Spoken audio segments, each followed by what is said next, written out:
people didn't understand Jim. He was before his time. I remember when he was little, sometimes would go and steal away. My grandmother, who was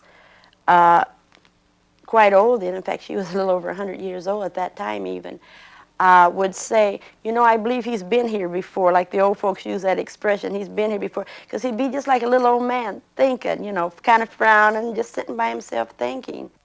My sister Lucille met Al, her husband, Mr. Hendrix, when she was around 17.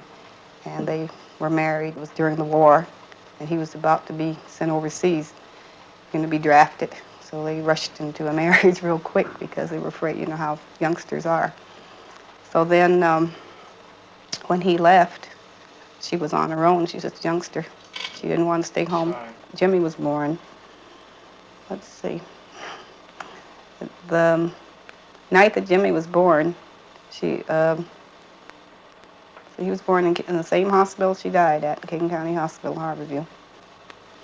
She never was really strong in the first place because, like I said, when she was born that time in the snowstorm, I think she caught a cold right after that, and she was ill from then on, off and on. She was real fragile, real weak, and I think it just kept her weak all the time. So right after that, she became ill with this hepatitis. And she was sick. The hospital back and forth, in and out, in and out. Finally, before long, she had this spleen rupture, and that was when she died. I remember my cousin and I was in there playing around. Oh, that must have been when I was about 3 or something like that. And like sometimes when you're sitting around, then you start remembering some of the things that happened beforehand. Those are the first two that comes to my mind. And some dreams that I had when I was real little, you know. Like my mother was being carried away on these camels. And it was a big caravan. She's saying, well, I'm going to see you now. And she's going under these trees. You can see the shade, you know, the leaf patterns across her face. But she's going under this, you know, like that. And the sun, you know how the sun shines through a tree. And if you go under the shadows of the tree, the shadows go across your face. Well, these were in green and yellow shadows. Like, she's saying, well, I won't be seeing you too much anymore, you know, so I'll see. And then about 2 years after that, she died, you know. And I said, yeah, but where you going, though, like that? You know, I remember that. I always really remember that. I never did forget. There's some dreams you never forget. Well, he's one of them cool ones. Well, he had a temper, he was similar to me in a lot of respects. Like, I'm easy going to a long thing. I'll put up with a whole lot of mess from people.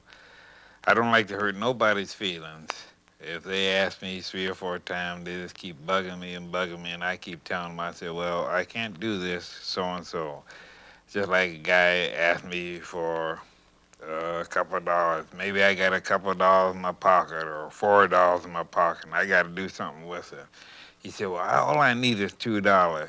I said, well, look at man. I said, you're only going to leave me with 2. And I said, he said, well, I'm going to pay you Friday and one of them kind of things. And I said, well, look at it. I said, you're going to cut me way short. I need the $4 now.